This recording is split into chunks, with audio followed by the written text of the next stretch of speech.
Prime Minister Narendra Modi, who has arrived at the Parliament building as he is there. And when it comes to the leaders, also when it comes to Om Birla can be seen. We are looking at other leaders as well. पहुंच चुके हैं अमित, हम तस्वीरें देख पा रहे हैं फिलहाल एक बड़ी सी माला B.R. अम्बेडकर के ऊपर जो लगाई गई है। आज का दिन और भी खास हो जाता है और अहम हो जाता है। नवरात्रि तो चल रही है, विशु का पर्व भी मनाया जा रहा है, लेकिन आज जिन्हें कहा जाता है जो पूरा कॉन्स्टिट्यूशन ऑफ इंडिया है, जिनके तहत हमें मिला है और जिसके तहत ये चुनाव होते हैं, उसकी जो पूरी अगर बात की जाए जो विचारधारा है वो डॉक्टर B.R. अम्बेडकर ने रखी थी। अभी वाइस प्रेसिडेंट ऑफ इंडिया भी पहुंच गए सांसद।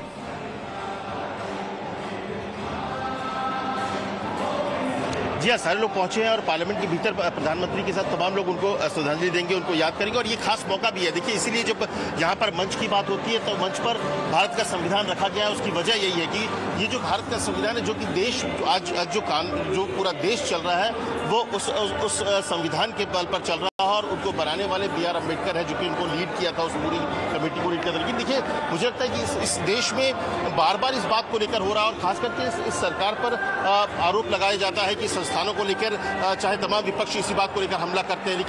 लेकिन ये दिन खास इसलिए है कि यहाँ पर कॉन्स्टिट्यूशन की बात अगर होती है तो जो इंस्टीट्यूट है उसको कैसे एक सशक्त भारत की होगा या फिर मजबूत भारत तब बनता है जब उनके संविधान को सही ढंग से लागू किया जाए। और अब इसीलिए देखिए, जो 370 या 35A को हटाने की बात हुई थी, ये शुरू से ही कहा गया था कि उस समय भी ये जो व्यवस्था थी ये टेम्पररी लगाई गई थी, क्योंकि उस समय जब आज़ादी हुई तो उस समय इसे टेम्पररी व्यवस्था के तौर पर किया गया था कि वहाँ पर एक विशेष दर्जा दिया जाए वहाँ के लोगों को। लेकिन ये बड़ा कदम इस सरकार ने लिया, क्योंकि एक जो यूनिफॉर्मिटी, अगर आप बात करें कि एकता की बात होती है तो वो उसमें जरूरी होता है कि पूरे देश में एक नियम हो, एक संविधान लागू हो, और उसी के कदम में इस बात को जोड़ा गया था 370। यूसीसी की बात आप देखिए, ये सब कोर इश्यूज है बीजेपी की, और ये इश्यूज को इस बार भी यूसीसी का जिक्र इस बार भी संविधान में होने, इस बार भी संकल्प पत्र में होगा।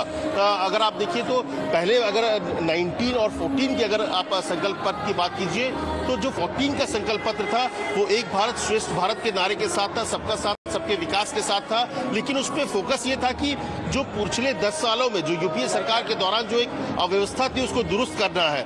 2019 में एक संकल्पित भारत और सशक्त भारत की बात की गई, यानी मजबूत भारत की बात की गई। और उसी में अगर आप याद कीजिए तो उस वाले संकल्प पत्र में प्रधानमंत्री नरेंद्र मोदी का एक पत्र लिखा गया था। उन्होंने इस पत्र में ये साफ तौर पे कहा था कि 2022 में 75 साल मनाएंगे और 2047 में भारत जो है अपनी आज़ादी का 100 साल मनाएगा।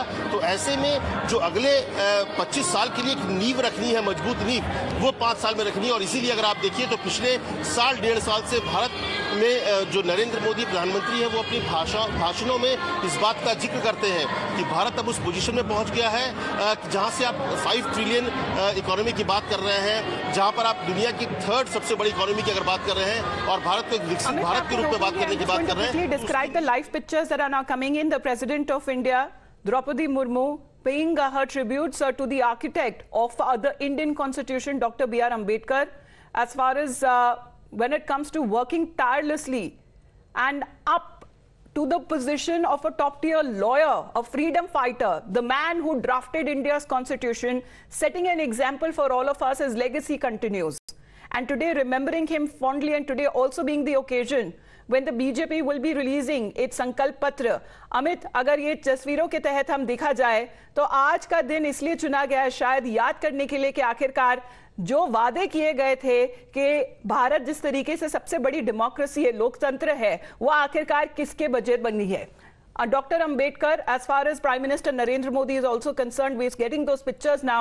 अमित, एक एक करके सारे जितने लीडर्स हैं वो अपनी श्रद्धांजलि अर्पित कर रहे हैं और याद कर रहे हैं बाबा साहब अम्बेडकर को।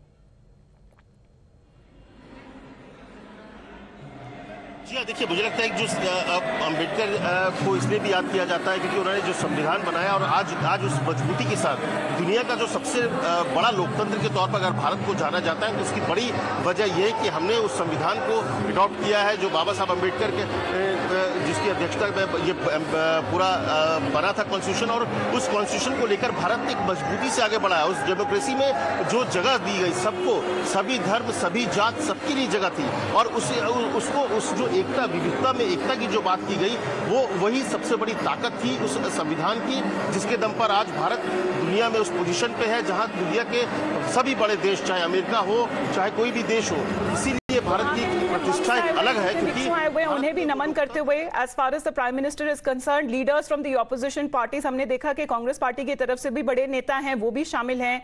और आज हम देख पा रहे हैं that this is the event that is now taking place in the parliament complex of doctor B R Ambedkar, his jayanti today that is now being remembered, the day that reminds us that we owe so much of the laws that have been drafted in our constitution to him, and that much of the empowerment that the marginalized communities have earned, it is because of his legacy that continues, and that is also the promises that have been made by Prime Minister Narendra Modi himself. जी अमित, आप बोलते रहिए, because हम देख पा रहे हैं जो तस्वीरें हैं, एक एक करके सारे जो लोग हैं वो अब निकलने लगे हैं। Leaders from the opposition parties, उन्हें भी इन्वाइट किया गया था।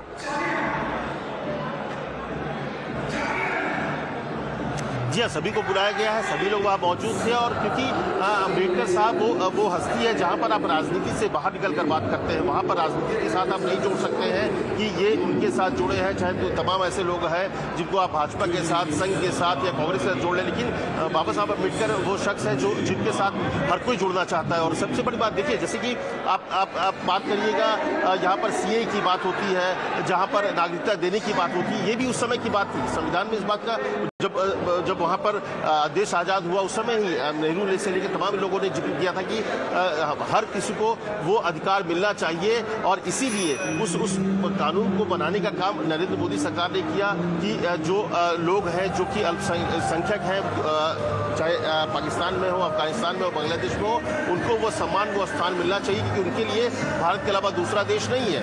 तो ये खास मौका है और इसलिए वो जो संविधान बना, देखिए बदलाव बहुत सारे हो गए, बहुत बड़े बड़े बदलाव संविधान में हुए, लेकिन जो मूल है संविधान का, जो मूल बनाया गया था वो यही था कि वो जो ढांचा था जिसमें कि सभी को समावेश किया जाए, सबको जोड़ा जाए, कोई जात धर्म के आधार पर किसी को नहीं किया जाए, पंथ के आधार पर नहीं अलग कर सकते हैं, कोई क्षेत्र के आधार पर आप अलग नहीं कर सकते हैं। एक जो पूरे भारत का जो संकल्पित किया गया था, जहाँ कन्याकुमारी से लेकर कश्मीर की बात हो रही हो या पूर्वोत्तर से लेकर आप गुजरात तक चले जाएं, वहाँ पर एक बांधने का काम जो है भारत के संविधान ने किया था। और इसीलिए जो स्ट्रक्चर है, इसीलिए दुनिया में जो सबसे बड़े लोकतंत्र के तौर पर भारत की जो पहचान है, उसकी जो एक मजबूती के साथ भारत को जो हर कोई महत्व देता है, उसके पीछे वो संविधान है जिसके निर्माण में बाबा साहब अम्बेडकर ने बड़ी भूमिका निभाई थी। तो मुझे लगता है ये खास मौका है और इसीलिए हर कोई नेता, हर कोई पार्टी, हर कोई जो शख्स है वो चाहता है कि उनको एक सम्मान के साथ उनको श्रद्धांजलि दिया जाए, क्योंकि जो उन्होंने एक नींव रखी थी उसी पर आज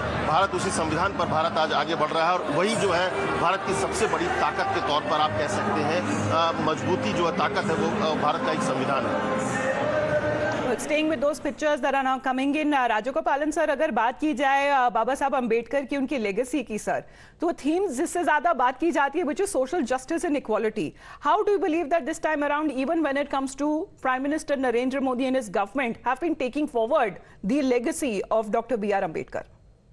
The legacy of Dr. B.R. Ambedkar is, Amrita, is only सबका साथ, सबका विकास, सबका विश्वास, सबका प्रयास.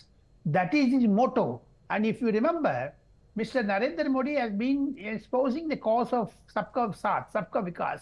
There is no discrimination. All the 142 crore Indians got vaccination. And not only that, during Ukraine war, and you know about Quad, about other international security concerns. And moreover, Mr. Narendra Modi stands for one important thing, unity of India.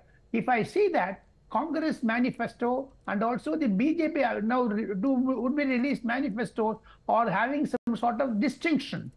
Coming to the crux of the issue, your Amit was showing some pictures and some books. The compendium of which I have been now holding is the essence of the manifesto of something, because 85 ministries of Government of India, 85 ministries, and Mr. Narendra Modi sought 100 days program for coming 100 days after they formed the third time government.